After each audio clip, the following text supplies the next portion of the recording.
அல்ஹம்துலில்லாஹ் அல்ஹம்துலில்லாஹி ரப்பில் ஆலமீன். அகில உலகங்களை படைத்து அதை செவ்வன பக்குவப்படுத்தி பரிபாலித்து கொண்டிருக்கின்ற வல்லோனாகிய அல்லாவுக்கே எல்லா புகழும் என்று கூறியவனாக என்னுடைய சிறுவுரையை ஆரம்பம் செய்கின்றேன். அஸ்ஸலாமு அலைக்கும் வரஹ்மத்துல்லாஹி வபரகாத்துஹு. அஸ்ஸலாமு அலைக்கும் வரஹ்மத்துல்லாஹி வபரகாத்துஹு. மாஷா அல்லாஹ். அல்ஹம்துலில்லாஹ், அல்லாஹ்வுடைய மாபெரும் கிருபை நம்மளுக்கு இந்த புனித ரம்லான் மாதத்தில் நம்மளை ஹயாத்தோடு வச்சு அவனுக்காண்டி நோம்பையும் வச்சு அவனுக்காண்டி சிறப்பு தொழுகையெல்லாம் தொழக்கூடிய பாக்கியத்தை தந்திருக்கான். அல்ஹம்துலில்லாஹ். நம்மளுக்கு அல்லாஹ் தஆலா குர்ஆனில் நம்மளுக்கு நிறைய இடத்துல கேள்வி கேட்டு நம்மளை என்ன சிந்திக்க வைக்கிறக்கூடிய நிறைய ஆயத்துக்கள் வசனங்களை நம்ம பார்த்துருப்போம். அப்படியாக ஒரு வசனம் ஒன்று இருக்குது. என்ன அப்படின்னா, லவ் அன்சல்னா ஹாதல் குர்ஆன் அலா ஜபலில் ரைத்தஹு காஷியம் முத்தசத்தியம் மின் கஷியத்தில்லாஹ் அப்படின்னு நல்லா சொல்கிறான். என்ன அப்படின்னா, மனிதர்களே நீங்கள் தெரிஞ்சுங்க, இந்த குர்ஆனை நான் உங்களுடைய மனசில் என்ன செஞ்சுருக்கோம், இறக்கியிருக்கோம். முஹம்மது நபி ஸல்லல்லாஹு அலைஹி வஸல்லத்துக்கு அல்லாஹ் தஆலா எப்படி பண்ணால், மனசில் தான் என்ன செஞ்சான், அந்த குர்ஆனை கொடுத்தான். ஆனால் இந்த குர்ஆனாகப்பட்டது எப்படிப்பட்ட பவர் ஆகினது அப்படின்னா, ஜபல், அதாவது நான் இது ஒரு மலை மீது இறக்கினேன் என்றால், இறக்கி வச்சேன் அப்படின்னா அந்த மலை என்னோட அச்சத்தால் சொக்குநூறாக போயிட்டுருக்கோம். ஆனால் நான் உங்கள் மனசில் தான் இறக்கியிருக்கேன். நீங்கள் என் மேலே உங்களுக்கு பயம் இல்லையா அப்படின்னு நல்லா கேட்குறான். அப்போ ஒரு மலைக்கு கூட தெரியுது ரப்புனா யார் அப்படின்னு சொல்லிட்டு. அப்போ நம்மளுக்கு பயம் இல்லையான்னு கேட்குறான். அப்போ நம்ம இந்த இடத்துல சிந்திக்க வேண்டிய விஷயம் என்ன அப்படின்னா, இந்த குர்ஆனுடைய மகத்துவம் என்னன்னு தெரிஞ்சது அப்படின்னா நம்மளுக்கு இறைவனுடைய பயம் வரும். தெரியலன்றதுனால நம்ம அவனை பற்றின பயம் இல்லாமல் இருக்கும். அப்போ நம்ம கண்மணி நாயகம் முஹம்மது ஸல்லல்லாஹு அலைஹி வஸல்லம் ஒரு தடவை என்ன செய்கிறாங்க அப்படின்னா, ஒரு குர்ஆனுடைய வசனம் அவங்களுக்கு இறக்கப்பட்டது. அதன் காரணமாக அவங்க அழுகுறாங்க. சாதாரணமாக இல்லை, அழுக அழுக அழுக அழுக அவங்க எந்த இடத்துல படுத்து கொண்டு அழுதுகிட்டு இருந்தாங்களோ அந்த இடத்துல குளம் மாதிரி கண்ணீர் இருந்ததாக அவருடைய மனைவி ஆயிஷா ரலியல்லாஹு அன்ஹா நம்மளுக்கு அறிவிக்கிறாங்க. என்ன ஆச்சுன்னு கேட்குறாங்க. நீங்கள் இந்த அளவுக்கு அழுகுறீங்களே, என்ன எதுக்காண்டி இந்த மாதிரி அழுகுறீங்க அப்படின்னு சொல்லி கேட்குறாங்க. அப்போ முஹம்மது நபி ஒரு வசனம், ஒரு ஆயத்து இறக்கப்பட்டது, அதன் காரணமாக நான் என்ன செய்கிறேன், அழுகுறேன் அப்படின்னு சொல்கிறாங்க. அப்படி என்ன அந்த விஷயம் அப்படின்னா, நம்ம சிந்திக்க வேண்டிய விஷயம், இன்ன ஃபீ ஹல்கி சமாவாத்தி வல்லல், அல்லாஹ் சொல்கிறான், நான் இந்த இது படைச்சதை பற்றி சொல்கிறான். இந்த வானம் பூமி இதெல்லாம் இருக்கு இல்லையா, இதெல்லாம் படைச்சிருக்கேனே, இதெல்லாம் எப்படி படைச்சிருக்கேன்னு சொல்லி நீங்கள் சிந்திக்கவில்லையான்னு சொல்லி எல்லாம் நம்மளை கேட்குறான். வகிசிலாத்தி வல்லைலி வன்னஹார், நான் இந்த வானம் பூமி எப்படி சந்திரன்லாம் படைச்சிருக்கேன், இதெல்லாம் பற்றி நீங்கள் பார்க்கலையா, சிந்திக்கலையா நம்மளை கேட்குறானே எல்லாம். இந்த ஆயத்தை இறங்கும் போது முஹம்மது நபி ஸல்லல்லாஹு அலைஹி வஸல்லம் அதை நினச்சி அழுது அழுது அழுது அழுது அவங்களுடைய அழுந்த இடம், படுத்து அழுத இடம் குளமாக இருந்ததா சொல்லிட்டு நம்ம அறியப்படுறோம். அப்படி என்னதான் விஷயம் இருக்குது இந்த பூமியில் அல்லாஹ் படைச்சதுலையும், இந்த வானம் பூமி இதெல்லாம் இருக்கிற விஷயத்தில், அதுக்கப்புறம் இரவு பகல் மாறி மாறி வருவதிலையும் உங்களுக்கு அத்தாச்சு இல்லையான்னு கேட்குறோம். நம்ம இத்தனை நாள் இந்த பூமியில் தான் வாழ்ந்துட்டு இருக்கோம். இந்த இரவு பகல் மாறி வருது இல்லையா, அது எப்படி மாறுது? எப்போ நம்ம செஞ்சுட்டு உண்டா? நம்ம இரவு வருது பகல் வருது, அல்லாஹ் இரவில் நாங்கள் பகலை புகுத்தினோம், பகலில் இரவை புகுத்தினோம் சொல்கிறோம். இது எப்படி இந்த விஷயம் இருக்குது, நம்ம செஞ்சுட்டு உண்டா இது வரைக்கும்? இப்போ உதாரணத்துக்கு இந்த பூமி, இந்த உலகம், இந்த பிரபஞ்சம் எப்படி படைக்கப்பட்டுள்ளது, இது எப்படி படைக்கப்பட்டுள்ளது அப்படின்னா நம்ம சும்மா சிந்தனைக்கு வைப்போம். இப்போ இந்த ரூமில் லைட் எரிஞ்சுன்னு இருக்கு இல்லையா. இப்போ இந்த லைட் இல்லைன்னா இந்த ரூம் எப்படி இருக்கும்? எப்படி இருக்கும்? இருட்டாக இருக்கும். எதனால் இருட்டாக இருக்குது?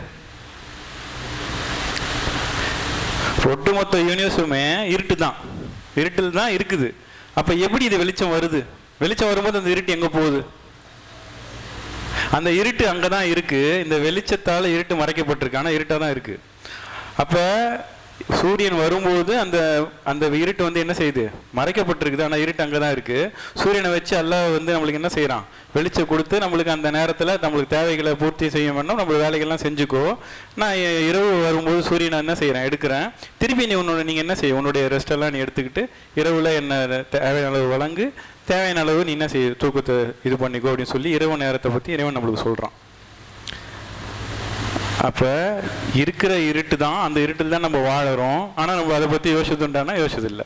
இப்போ இது போன்ற விஷயங்களை முஹம்மது நபி தெரிஞ்சதுனால அந்த இடத்துல என்ன செஞ்சாங்க, அழுதாங்க. இன்னும் ஒரு இடத்துல இறைவன் சொல்கிறான், என்ன சொல்கிறா அப்படின்னா, லக்கது ஹலக்கனல் இன்சானஃபி அக்சனி தக்குவீன் சும்மா ரதனாக அஸ்வல சாஃபிலீன் அப்படின்றான். மனுஷங்களை பற்றி சொல்கிறான். நான் வந்து உலகத்தில் எவ்வளோ படைப்பை இறைவன் படைச்சிருக்கான், எவ்வளோ படைப்பு இருக்குது. உதாரணத்துக்கு சொல்லணும் அப்படின்னா, நம்மளை விடவும் ரொம்ப பவர்ஃபுல்லான இனம் ஜின்னு இருக்குது. நம்ம கண்ணில் பார்க்கலனாலும் குரானில் சொல்லப்பட்டிருக்கு அந்த இனத்தை பற்றி. அது எப்படி அதோடைய ஆயுட்காலம் அப்படின்னா 1000 ஆண்டுகள்லாம் வாழும். 1000 ஆண்டுகளுக்கு மேலே வாழக்கூடிய ஆயுட்காலம் இருக்குது. நம்மளை விடவும் பவர்ஃபுல்லானது அது இல்லையா. அதுக்கப்புறமா ஜின் இனம்னு சொல்லி ஒரு இனம் இருக்குது. அந்த இனம் எப்படிப்பட்டது அப்படின்னா, ஜின் இனத்தை தாண்டி ஒரு இனம் இருக்குது, மலக்கு இனம். அந்த இனம் எப்படிப்பட்டது அப்படின்னா, அவர்களுக்கு பாவம் செய்யக்கூடிய தன்மையே இல்லை. அவங்க ஒளியால் படைக்கப்பட்டவங்க. அவங்களுடைய டைமிங் அங்கே வானத்திலேருந்து இங்கே வரத்துக்கு டைமிங்லாம் வந்து நம்ம நினைக்கிற மாதிரி நம்ம டைமிங்குள்ளெல்லாம் இல்லை. ஃப்ராக்சர் ஆஃப் செகண்டில் இங்கேருந்து அங்கே போவோம், அங்கேருந்து இங்கே வருவோம். ரொம்ப பிரம்மாண்டமான படைப்பெல்லாம் இருக்குது. ஆனால் இந்த படைப்பெல்லாம் பற்றி இறைவன் வந்து சொல்லும்பொழுது அழகான படைப்பு அப்படின்னு சொல்லியோ இல்லை வந்து நான் இதுக்கு ஸ்பெசிஃபிக்காக நான் இப்படின்னு சொல்லிலாம் அந்த மாதிரி வார்த்தையை பயன்படுத்தலை. லக்கது ஹலக்கனல் இன்சானஃபி அக்சனி தக்குவின்னு சொல்கிறான். மனுஷன படைப்பை பற்றி சொல்கிறான். எப்படிப்பட்டனா நான் பிளான் பண்ணி படைச்சிருக்கேன் மனுஷனை. எப்படின்னா அழகானது, ஒரு அழகான படைப்பா. மனுஷனுக்கு தான் இந்த ஸ்பெஷலை சொல்கிறான். ஆனால் அவன் அதுக்கு அடுத்த லைனில் சொல்கிறான் அவனை பற்றி என்ன அப்படின்னா, அவன் அஸ்ஃபலா சாஃபிலீனாக போயிடுறான். எப்படின்னா அது கீழுக்கும் கீழே போயிடுறான். அப்போ எது கீழ், எப்படி இந்த கீழே நம்ம புரிஞ்சுக்கிறது அப்படின்னா, நம்ம இந்த படைப்பினத்தை பற்றி அறிஞ்சாலே வந்து யாரை பற்றி புரிஞ்சுக்கலாம், நம்ம படைப்பாளனை பற்றி புரிஞ்சுக்கலாம், நம்மளை பற்றியும் புரிஞ்சுக்கலாம். நம்ம எந்த ஸ்டேஜில் இருக்கோம், நம்மளை எந்த ஸ்டேஜில் இறைவன் படைச்சான், ஆனால் நம்ம என்னவா உணர்ந்துருக்கோம், நம்ம எதுக்கு கீழே போகிறோம் அப்படின்ட்டு.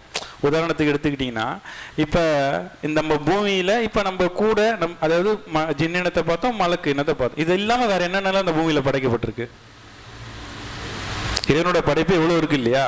அது மாதிரி உள்ளதை நம்ம வந்து தனித்தனியாக சொல்லாமல் ஒரு இனமாக சொல்லணும் அப்படின்னா, உதாரணத்துக்கு ஜமாதத் அப்படின்ற ஒரு படைப்பு. அதோடைய பண்பு என்ன அப்படின்னா, எது ஜமாதத் அப்படின்னா, இப்போ வந்துட்டு மண், கல், இதோடைய தன்மை என்ன, மண் கல் இதெல்லாம் இருக்குல்ல, இதோட தன்மை என்ன, இது என்ன பண்ணும், அது இதுக்கு ஒன்றுமே தன்மையே இல்லை. இது என்ன செய்யும் அப்படின்னா, ஒரு இடம் விட்டு இடம் பெயருமானா பெயராது, வளருமானா வளராது, அந்த இடத்துலயே அப்படியே இருக்கும். அவ்வளோதான். மண்ணுன்னு சொல்கிறாங்க இல்லையா, மண்ணு மாதிரி இருக்கானே அப்படின்னு சொல்கிறாங்கல்ல, அது அவ்வளோதான், அந்த இடத்துல அப்படியே இருக்கும். அப்போ அதுக்கு அடுத்து இது ஒரு இனம். உதாரணத்துக்கு இதில் தான் வந்து என்னென்னலாம் வந்துடும், தங்கம், வெள்ளி, வைரம், இது எல்லாமே சேர்ந்து இதெல்லாம் வரும், இதில் தான் வரும். இதுக்கு அடுத்த ஸ்டெப்பு ஒரு இனம் இருக்குது. அது என்னவா இருக்கும், புரியல, நீரா? இல்லை, அதுவும் ஜமாதத் தான். அது வந்து ஒரு ஃபோர்ஸ் இருந்தால் தான் அது வந்து என்ன செய்யுது, இது வந்து அதுவும் இந்த இனத்துக்குள்ளே வரும். அடுத்து உள்ளது தாவர இனம். இது என்ன, இதுக்கு இதில் ஃபர்ஸ்ட் இருந்ததுக்கும் இதுக்கும் உள்ள டிஃப்ரெண்ட் என்ன, தாவர இனம் என்ன பண்ணும். இப்போ ஃபஸ்ட்டு உள்ளது வந்து இடம் விட்டு இடம் நகராது, நம்மளை மாதிரி சாப்பிடாது, எதுவுமே செய்யாது, அப்படியே மண்ணுனா மண்ணு மாதிரியே இருக்கும். தாவரம் என்ன செய்யும் அப்படின்னா, தாவர இனம் அதுக்குள்ள இருக்க, அதாவது ஜமாதத் அப்படின்ற அந்த மண், அந்த கல், இதோடைய சத்தை உறிஞ்சி இது வளர்ந்து என்ன செய்யும், அடுத்த ஸ்டெப்பு பண்ணும். இது வளரக்கூடிய தன்மை இருக்குது. இது எல்லாமே தாவர இனத்தை சார்ந்தது. இதால் என்ன செய்ய முடியாது, இடம் விட்டு இடம் நகர முடியாது. இதுக்கு அடுத்து வேற என்ன இருக்கு, ஹயவனாத் அப்படின்ற விலங்கினங்கள். இதால் என்ன பண்ண முடியும், தாவரத்தை சாப்பிடக்கூடியது தாவரத்தை சாப்பிடும், அது நான்வெஜ்ஜை சாப்பிடக்கூடியது மற்ற இதை சாப்பிடக்கூடியது. இதுக்கு முன்னாடி உள்ளதுக்கும் உள்ள டிஃப்ரெண்ட் என்ன, அது என்ன செய்யும். இப்போ மண் இந்த மாதிரி சம்பந்தப்பட்ட ஜமாதத் கொண்ட இனங்கள் இடம் விட்டு இடம் நகராது, வளராது, அப்படியே இருக்கும். அடுத்து ஒரு ஸ்டெப் வந்தோம் அப்படின்னா, தாவர இனங்கள் என்ன செய்யும் அப்படின்னா வளரும், ஆனால் இடம் விட்டு இடம் நகராது. அதுக்கு அடுத்த ஸ்டெப் உள்ளது என்ன, ஹயவனாத் என்ற விலங்கினங்கள். இது என்ன செய்யும் அப்படின்னா, இடம் விட்டு இடம் நகரும், வளரவும் செய்யும். ரைட்டா? இந்த இனம் அடுத்து இருக்கு. இதுக்கு அடுத்து வேற யார் இருக்கா, இதுக்கு அடுத்து இது எல்லாமே யாருக்கு கொடுக்கப்பட்டதோ அந்த இனமான இன்சானான மனிதனும் நம்ம இருக்கோம். அல்லாஹ் தஆலா சொல்றான், இந்த உலகம் சார்ந்த எல்லாமே உங்களுக்காண்டி தான் கொடுத்துருக்கேன், வச்சுக்கோ, எல்லாத்தையும் பயன்படுத்திங்க. நம்ம பயன்படுத்துகிறோமா இல்லையா? காட்டில் உன்னை யானையிலிருந்து சிங்கத்திலேருந்து மொத்தத்தையும் ஜூல அடிச்சு என்ன செய்கிறோம், விடுறதில்ல. உனக்கு பிச்சை எடுக்க வைக்கிறதுலேருந்து மானிலிருந்து மொத்தம் எல்லாமே நம்ம கண்ட்ரோலில் தான் இருக்குது. எல்லாம் நம்மளுக்கு தான் கட்டுப்பாட வச்சுருக்கான். அதை செய்கிறோமா இல்லையா? செய்கிறோம். அதே மாதிரி கோழி, ஆடு, மாடு எல்லாத்தையும் என்ன செய்கிறோம், சாப்பிடுவோம் செய்கிறோம், வளர்க்கவும் செய்கிறோம். மொத்தமும் நம்மளுக்கு கட்டுப்பட்டு வாழ வச்சுருக்கான். அப்போ எல்லாம் இந்த உலகத்தை எல்லாத்தையும் படைச்சது உனக்காண்டி தான், நீ அனுபவிச்சுக்கோ. நான் எப்படி சொன்னோனோ ஹலாலான முறையில் அப்படி அனுபவிச்சுக்கோ. ஆனால் உன்னை படைச்சது எதுக்காண்டி அப்படின்னா, என்ன வணங்குறதுக்காண்டி. அப்போ இறைவன் என்னென்னலாம் சொன்னானோ அதன்படி செஞ்சு நம்ம அவனை வணங்கிட்டு இங்கேருந்து போகிறது தான் நம்ம வந்தது நோக்கமே. அதுதான் நம்மளுக்கு இந்த உலகத்தோட டெஸ்ட்டே. அதை நம்ம சரியாக செய்கிறோமா, நம்ம செய்கிறோமா, நம்மளுக்கு இறைவன் வச்ச டெஸ்ட்டை சரியாக செய்கிறோமானா இல்லை. நிறைய நம்ம என்ன செய்கிறோம், ரம்லான் மாதத்தில் நம்ம செய்யக்கூடிய அமல்கள் கூட ரம்லான் முடிஞ்ச அடுத்த நாள் கூட நம்ம செய்கிறது கிடையாது. அடுத்த நாள் இல்லை, அன்னைக்கு முடிஞ்சு தராவில கூட நம்ம என்ன செய்ய மாட்டோம், இர்ஷால கூட வர மாட்டோம். அன்றைக்கே கட் பண்ணிவிடுவோம், நீ யாரோ நான் யாரோன்னு சொல்லிட்டு போயிடுவோம். அப்போ அல்லாஹ் இது மாதிரியும் சொல்கிறான். என்ன அப்படின்னா, மனிதர்கள் பெரும்பாலானவர்கள் என்ன செய்கிறாங்க அப்படின்னா நன்றி கெட்டவர்களாக இருக்காங்க. ஆனால் ஒரு சிறிய கூட்டம் மட்டும் நன்றி செலுத்தக்கூடியவர்களாக இருக்காங்க அப்படின்றான். அந்த சிறிய கூட்டத்தில் இறைவன் நம்மளையும் ஆக்கி அருளணும். ஏன்னா இறைவனுடைய அருட்கொடைகள் எப்படிப்பட்டது அப்படின்னா இன்ஃபினிட்டிவ். அது முடிவே இல்லாதது. முழுமையாக நம்ம நன்றி செலுத்தணும்னு நினச்சி இறைவனுக்காண்டி நம்ம சுஜூதில் காலையிலேருந்து நைட்டு வரைக்கும் இருந்தால் கூட நம்ம என்ன செய்ய முடியாது, அல்லது ஆயுட்காலம் ஃபுல்லாக இருந்தால் கூட என்ன செய்ய முடியாது, நன்றிலாம் செலுத்த முடியாது. அப்போ இறைவன் என்ன சொல்கிறான், இந்த உலகத்தில் படைத்த எல்லா படைப்பினையும் சேர்த்து உனக்கு தான் நீ வச்சுக்கோ. ஆனால் நீ படைக்கப்பட்டது யாருக்காண்டி அப்படின்னா எனக்காண்டி. அப்போ நம்ம என்ன செய்யணும், இது எல்லாத்தையும் பயன்படுத்திக்கணும், இறைவனை வணங்கணும். எப்படி சொன்னானோ அப்படி வணங்கணும். அப்போ நம்ம வரைக்கும் ஒரு இருக்குது. இதுக்கப்புறமா நம்மளை தாண்டி உள்ளது ஜின்னு இருக்குது, மலக்க இனங்கள் இருக்காங்க. இப்போ இவ்வளோ இனத்தையும் சொல்லாத ஒரு சொல்ல இறைவன் நம்மளை சொன்னான். என்ன அப்படின்னா, லக்கது ஹலக்கனல் இன்சான ஃபி அக்ஸனி தக்குவின் சும்மா ரதனாக அஸ்வல சாஃபிலி. அவன் செயலின் காரணமாக கீழிலும் கீழே போயிடுறான் அப்படின்றான். அப்போ என்ன செயல் பொதுவான மக்கள் செய்கிறாங்க, இதில் முஸ்லீம்கள் பெரும்பாலும் இந்த செயலை செய்கிறது கிடையாது. உதாரணத்துக்கு இப்போது முஸ்லீம் அல்லாதவர்கள் என்ன செஞ்சிடறாங்க அப்படின்னா, உலகத்தில் வாழ்கின்ற அவனை போல உள்ள மனிதர்களை வணங்குறதுக்கு காரணமாக என்ன செஞ்சாங்க, மனிதனுக்கு கீழே போயிட்டாங்க. இன்னும் சில பேர் தாவரம் மரம் அதை வணங்குறாங்க, கல்லை வணங்குறாங்க இல்லையா, மிருகத்தையும் வணங்குறாங்க. இதெல்லாம் வணங்குறதின் காரணமாக அவங்க எந்த நிலையை அடைகிறாங்க, அது எப்போ ஒன்றத்தை வணங்குறாங்களோ அதுக்கு கீழே போயிடுறாங்க.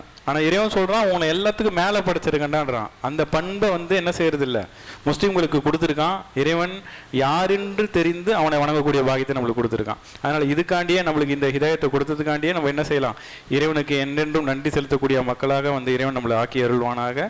வல்ல ரஹ்மான் எதை கேட்டோமோ அதை சொன்னோமோ அதை அவனுக்காண்டி செய்யக்கூடிய பாக்கியத்தை தந்து அருள் புரிவானாக. அஸ்ஸலாமு அலைக்கும் வரஹ்மத்துல்லாஹி வபரகாத்துஹு.